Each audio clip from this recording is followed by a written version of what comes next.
하나님의 말씀은 요한복음 14장입니다. 14장 1절부터 21절까지 말씀입니다. 제 성경으로 신약 171쪽에 있습니다. 171쪽요. 요한복음 14장 1절부터 21절까지 말씀입니다. 고난 중에는 예수님이 정답이라는 말씀으로 제가 말씀을 드리고자 합니다. 요한복음 14장 1절부터 21절까지 말씀입니다. 제 성경으로 171쪽에 있습니다. 제가 먼저 읽습니다. 너희는 마음에 근심하지 말라. 하나님을 믿으니 또 나를 믿으라.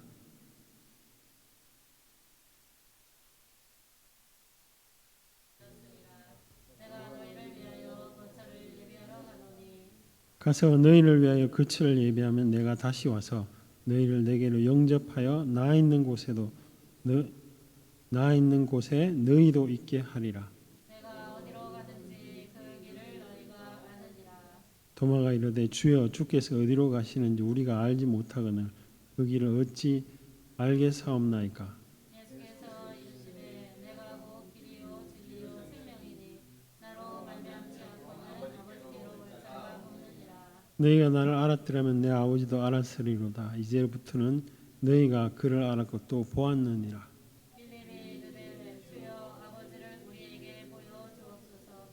그리하면 족하겠나이다. 예수께서 이르시되 빌립아 내가 이렇게 오래 너희와 함께 있으되 내가 나를 알지 못하느냐. 나를 본 자는 아버지를 보았거늘 어찌하여 아버지를 보이라 하느냐.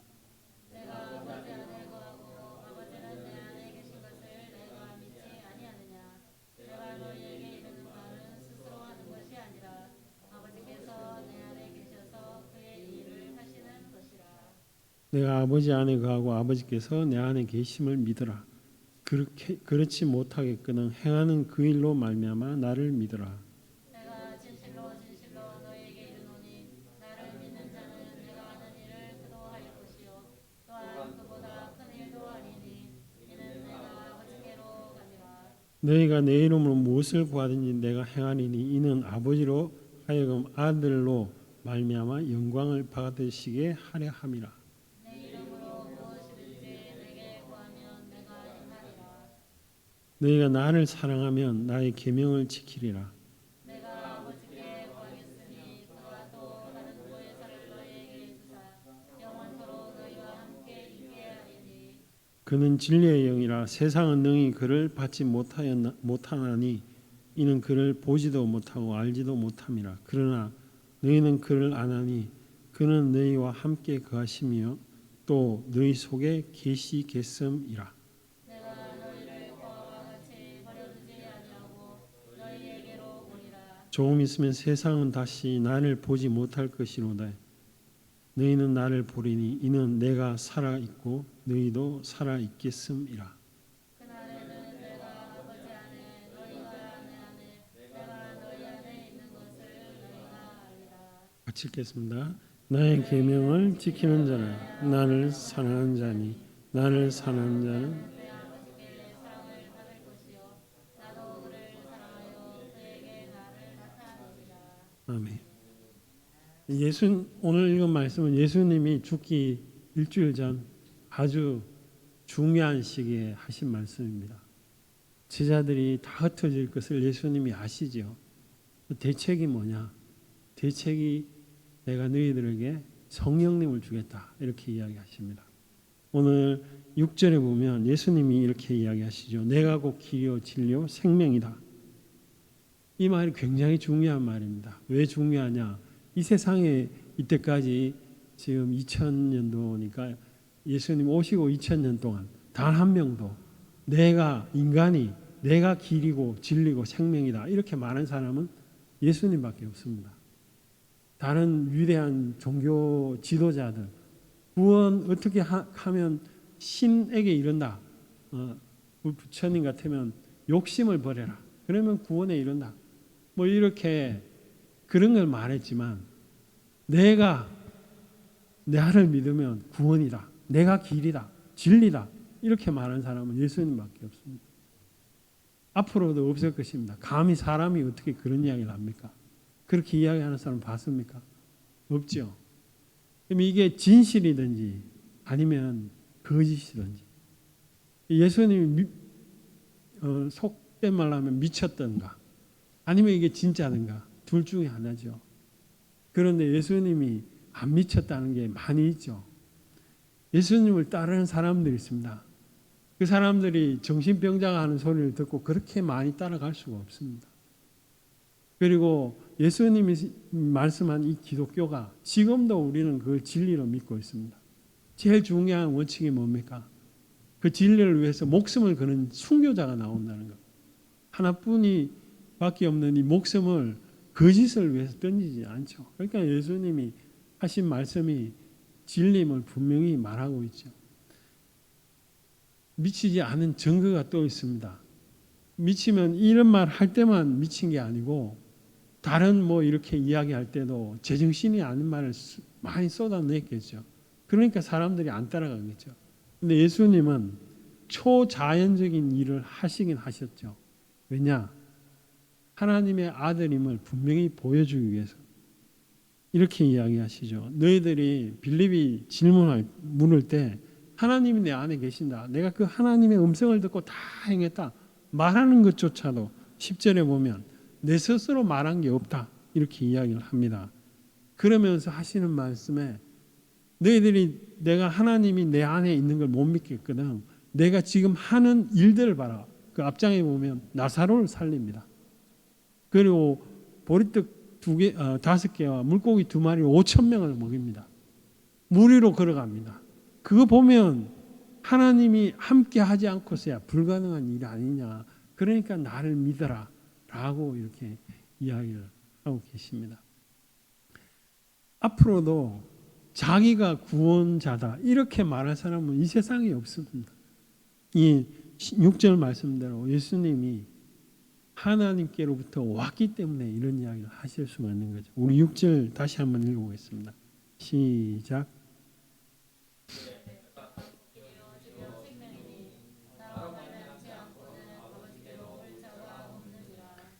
예수님이 자기 자체가 길이라는 겁니다. 자기 자신 자체가 진리라는 겁니다. 내가 너무 인생에 우리 예수 믿는 사람들이 왜 예수님 믿습니까? 물론 뭐 어머니 아버지 때 대대로 믿어서 믿는 분도 있겠지만 또 새로 믿는 분들은 내가 힘들고 외롭고 또 힘들고 인생의 목적도 모르겠고 또 내가 내 살아가는데 경제적인 문제도 있고 건강의 문제도 있고 내가 필요에 의해서 하나님께로 옵니다. 그럼 그거를 하나님 무시하느냐? 어떤 이유든지 하나님께로 오는 것은 하나님이 정말 기뻐하십니다. 네가 그 돈이 모자라서 나에게 오든 건강이 없어서 오든 인생의 목적이 없어서 오든 괜찮다라고 다 오라고 그러십니다. 그런데 와서 예수님이 이 길이라는 겁니다. 삶의 현장에서 길이라는 게 이렇게 사람이 다니는 길이잖아요. 걸어가면 목적지가 나오게 돼 있죠. 예수님을 따라가면 뭐가 나오느냐? 하나님이 분명히 보인다는 겁니다. 하나님 앞으로 데려간다는 거죠. 하나님이 함께 하신다는 예수님 자체가 길이고 진리라고 이렇게 이야기를 합니다. 그런데 문제가 있습니다. 무슨 문제냐? 세상 사람들은 그렇게 안 믿죠. 그래서 예수님 스스로도 이렇게 이야기를 하죠. 우리 17절 말씀을 한번 보겠습니다. 거기 보면 우리 첫 문장만 같이 한번 읽어볼게요. 시작. 그는 세상 그는 이게 그는 지금 됐습니다. 그는 보혜사 성령님을 이야기합니다. 예수님이 죽으셨는데 죽으신 것으로 그치지 않고 다른 하나님 똑같이 생긴 하나님하고 예수님하고 똑같은 그는 보혜사 보이지는 않지만 그분도 인격적인 분입니다. 그분을 우리에게 보여주셨습니다. 보내어 주셨기 때문에 우리가 예수님을 우리의 구주라고 고백합니다. 세상 사람들은 어떻게 이야기합니까? 예수님 아주 훌륭한 분이지. 옛날에 오셔가지고 스스로 이렇게 십자가에 죽으신 아주 훌륭한 분이지 라고 정도 생각합니다. 공자처럼 아니면 부처님처럼 아니면 그렇지만 그 예수님이 나와 무슨 상관이 있냐고. 내가 지금 이 인생에 돈이 없어서 이렇게 힘들고 내가 너무 외롭고 또 남편이 있지만 아내가 있지만 내 인생의 외로움과 인생의 공허함과 삶의 의미를 모르는 이런 어려운 참 슬픈 이런 인생길을 가는데 그 예수하고 그하고 예수님하고 무슨 문제가 있느냐. 이게 성령을 못 받으니까 예수님을 모르니까 그렇게 합니다. 그러나 17절 후반절에 보면 너희는 그를 안다. 너희는 예수 믿는 사람들이죠. 성령님이 오신 분들이죠. 그 마음속에는 내가 왜 사는지, 내가 돈을 벌어도 어떤 의미를 가지는지 그것 자체가 다 예수님의 그 사랑에서부터 출발한다고. 그래서 예수님이 진리라는 겁니다. 예수님이 지금도 살아계시죠. 그는 어제나 오늘이야 내일도 영원토록 살아계시는 분. 그분이 우리와 함께 하시는 것이죠. 19절에는 이렇게 이야기를 하고 있습니다. 같이 한번 읽어볼게요. 시작. 조금 있으면 다시 같이 읽겠습니다. 시작. 조금 있으면 세상은 다시 나를 보지 못할 것이다. 너희는 나를 보리니 이는 내가 살아있고 너희도 살아있다. 예수님이 우리 죄를 위해서 죽었다. 그 사랑을 모르는 자들은 죽으면 예수님 죽었나 보다. 끝이다. 그래서 여기 19절에도 다시는 나를 보지 못할 것이다. 보지 못하죠. 그러나 예수님이 나를 위해서 죽었다는 그 사실을 믿는 사람에게는 그 사랑이 오늘도 지금 이 순간에도 느껴진다는 거죠. 왜 그러냐? 성령님이 우리 마음속에 오셨기 때문에 그렇습니다. 우리 마음을 도와주기 때문에 그렇습니다. 그래서 경제적으로 어려운 내 삶의 현장 속에서도 예수님의 그 사랑이 나를 이렇게 사랑하고 있다. 믿어지면 내 삶의 현장을 다시 해석합니다. 상담학적으로는 재해석한다고 그러죠. 다시 해석합니다. 어떻게? 하나님 앞에서 의미 있게 해석을 한다는 것이죠. 예수님이 죽은 그 단순한 사실은 세상 사람들도 많은 사람들이 알고 있습니다. 알아요. 십자가에서 아무런 죄도 없다고 죽은 거 알합니다. 서양 그 역사에 배우는 그게 가르치는 것에 그 서양 이 유럽 쪽이죠. 역사가 두 가지를 후회한다고 합니다. 첫 번째는 예수를 죽인 걸 후회한다고 그래요. 두 번째는 소크라테스를 죽인 걸 후회한다고 합니다. 둘 다 죄가 없는데 정치적으로 죽였다. 이렇게 후회를 한다고 합니다. 그만큼 역사조차도 예수님이 죽은 걸 압니다. 그런데 성령을 받은 사람만이 예수님이 나와 상관이 있습니다. 나의 죄를 위해서 죽었구나. 나의 죄를 위해서 죽은 게 그게 뭐 그렇게 중요한 사실이냐. 그것을 통해서 하나님의 사랑이 내 마음속에 느껴지거든요. 하나님의 사랑이. 내가 오늘 지금 이 순간에도 그게 21절 말씀이죠. 나의 계명을 지키는 자야 나를 사랑하는 자니 나를 사랑하는 자는 내 아버지께 사랑을 받을 것이다. 내가 지금 이 순간에 살아도 하나님이 나를 사랑한다는 것을 안다는 거죠. 왜? 십자가에 죽으신 그 사랑이 내 마음에 느껴지니까. 나도 그를 사랑하여 그에게 사랑을 나타내겠다라고 이야기를 하고 있습니다. 저에게 질문할 수 있습니다. 목사님 오늘 설교 제목이 고난 중에 예수님이 답이라고 이렇게 했는데 그 사랑이 느껴져서 무슨 고난 중에 답이 됩니까? 답이 되죠. 왜? 내가 오늘 이 시간에 사는 목적과 의미가 하나님의 그 사랑을 내가 느끼고 깨닫고 아는 자는 하루의 시간을 하나님 앞으로 더욱 나가는 시간을 보내게 됩니다. 그런 간증을 한 사람 수도 없이 많습니다. 우리 오유나라고 우리 청년들도 알죠. 모르는 얼굴이신데 모릅니까? 진짜 모르구나. 유명한 탤런트입니다. 옛날에 좀 나오고 이쁘장하게 생겨가지고. 그런데 그분이 이혼을 했습니다. 문제는 그 아들이 하나 낳는데 자폐합니다. 자폐하니까 이게 평생에 자기 짐인 거죠. 제 딸이 지금 얼굴이 좀 이상한데 엊그제 모기 물려가지고 여기 혹이 이만큼 났어요. 그러니까 내 아내는 걱정도 하고 또 오늘 아침에 일어났더니 이게 또 내려와가지고 눈이 또 퉁퉁 부었어요. 이게 좀 귀엽게 생겼다 이랬더니 한 날에 그냥 외계인이 돼가지고 그러니까 부모로서 조금 이제 걱정이 되죠. 근데 자폐아 같으면 자폐아가 얼마나 참 부모가 막 소리도 지르죠. 가가지고 애가 자폐 약을 먹으니까 살이 좀 많이 찌게 돼요. 텔레비전에 나오는데 보니까 애가 뚱뚱해요. 그런 애를 가면 다 사람들이 식당만 가도 주목받습니다. 주목받는데 거기서 그치는 게 아니죠. 제가 왜 저래 막 수근수근 하는 게 그게 그 부모의 마음을 완전히 찢어버리는 거죠. 근데 그런 아이를 출연하자고 출연진이 왔을 때 오연아 이분이 기도를 하고 고민을 한 거죠. 왜냐? 이 방송 타면 이게 이 대한민국에 사람들은 다 막 욕하고 비난할 거 아니냐. 차라리 내가 안 하고 말지. 자기 아들을 보호하기 위해서 당연히 부모가 그런 생각을 하죠. 근데 출연진이 나왔습니다. 그 이유가 뭔지 아십니까? 그분이 말을 하기를 하나님 때문에 자기가 기도하는 중에 이것이 부끄러운 게 아니라 그리고 하나님 앞에 의미를 가지고 출연했더니 많은 사람들이 자기 딸도 자기 아들도 그런데 그 용기에 대단히 이렇게 박수를 보낸다 이렇게 하셨죠.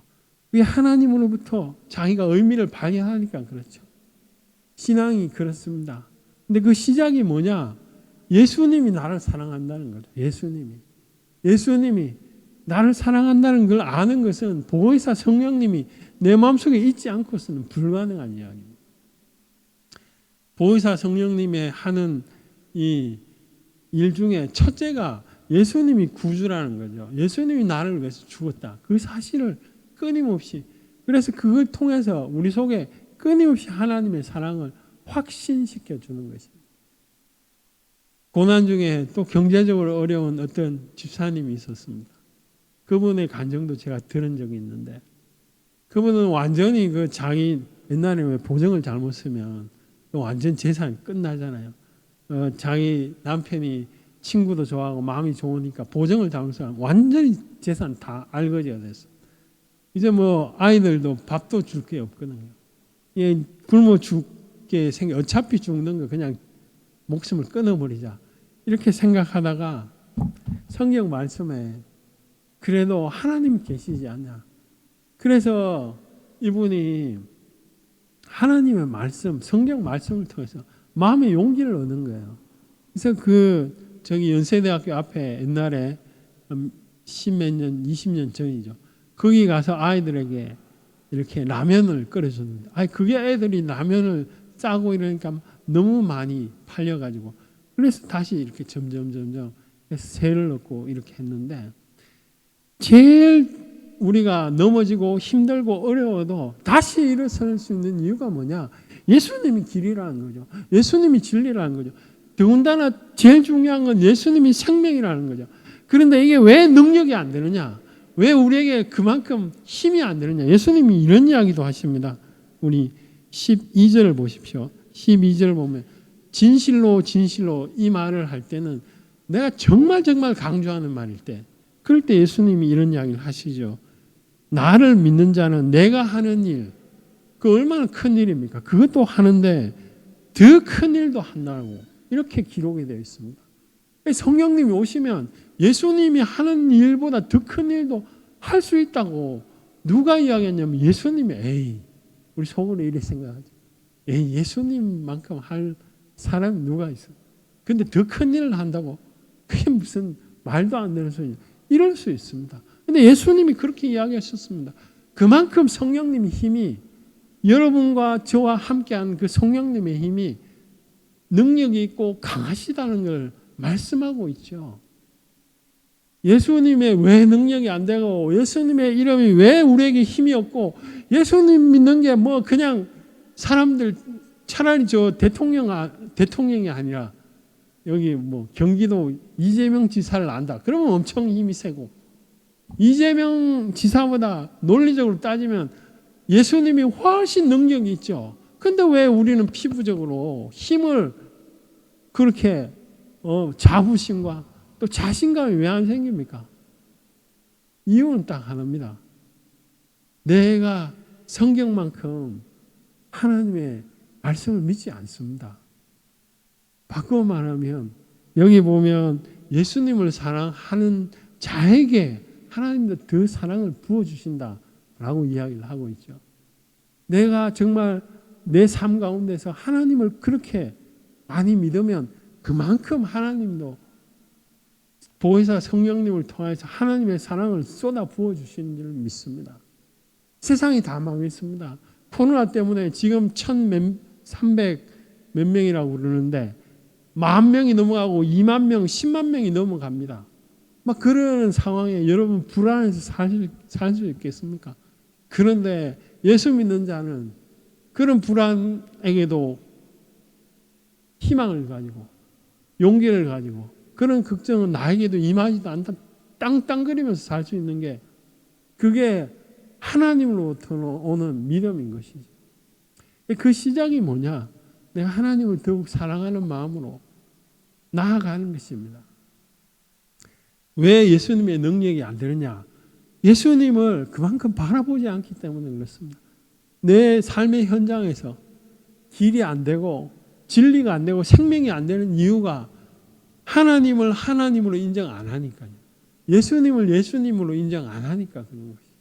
내 마음 깊숙한 곳에서 정말 하나님을 사랑하고 그 사랑하는 게 돈 갖다 드리는 거 아닙니다. 내가 뭐 교회 와서 매일 청소하는 거 아닙니다. 내 삶의 우선순위가 하나님이라는 거죠. 하나님이 될 때 하나님은 그에게 21절 말씀대로 사랑을 나타낸다고 반드시 나타낸다고 말씀하고 있습니다. 아무도 제가 아는 목사님이 교회는 조그만한 게 하는데 뭐 큰 교회 목사님 말하면 열등감이 있어서 막 슬프고 우울했는데 어느 날 보니까 자기 마음속에 하나님이 자기를 꽉 사랑한다는 게 매일 느껴지고 넘쳐나니까 그런 열등감 이런 게 다 사라지죠. 그리고 교인들이 뭐 많이 오고 적게 오고 아무 상관없이 자기 마음속에 가득한 그 사랑이 있으니까 그 사랑을 가지고 외치니까 오히려 그 하나님의 은혜로 정말 하나님이 더 부흥시켜 주시고 부흥은 결과적인 문제지만 자기 마음속에 이미 하나님이 가득 넘친다는 것이. 우리가 왜 예수 믿습니까? 뭔가 큰 일을 많이 결과를 나타내기 위해서 예수 믿는 거 아닙니다. 내 속에 더욱 하나님이 차고 넘치고 그 사랑을 더욱 알기 위해서 하나님 앞에 더욱 나아가는 것이. 예수님은 십자가에 달려 돌아가시기 지금 바로 직전에 이런 이야기를 하십니다. 여기 보면 내가 아버지 안에 있고 아버지도 내 안에 있다. 그 자기 생명이 지금 이 시간이 지나면 죽어가지고 얼마나 불안하겠습니까? 얼마나 힘드시겠습니까? 모든 죄를 다 뒤집어쓰고 하나님 앞에 서야 되는데 얼마나 마음이 초라합니까? 그럼에도 불구하고 그는 걸어갔죠. 그 이유가 뭡니까? 하나님을 사랑했기 때문에 그렇죠. 오늘 오전에 말씀대로 여러분 입으로만 하나님을 사랑하고 예수님을 사랑하는 것이 아니라 하나님을 찾는 삶의 구체적인 행위나 행동이 있을 때 그것이 하나님을 사랑하는 것입니다. 그러면 그 자는 반드시 하나님도 하나님의 사랑을 그의 삶 속에서 나타내는 줄 믿습니다. 아멘. 제가 한번 기도하겠습니다. 기도하고 예배를 마치겠습니다.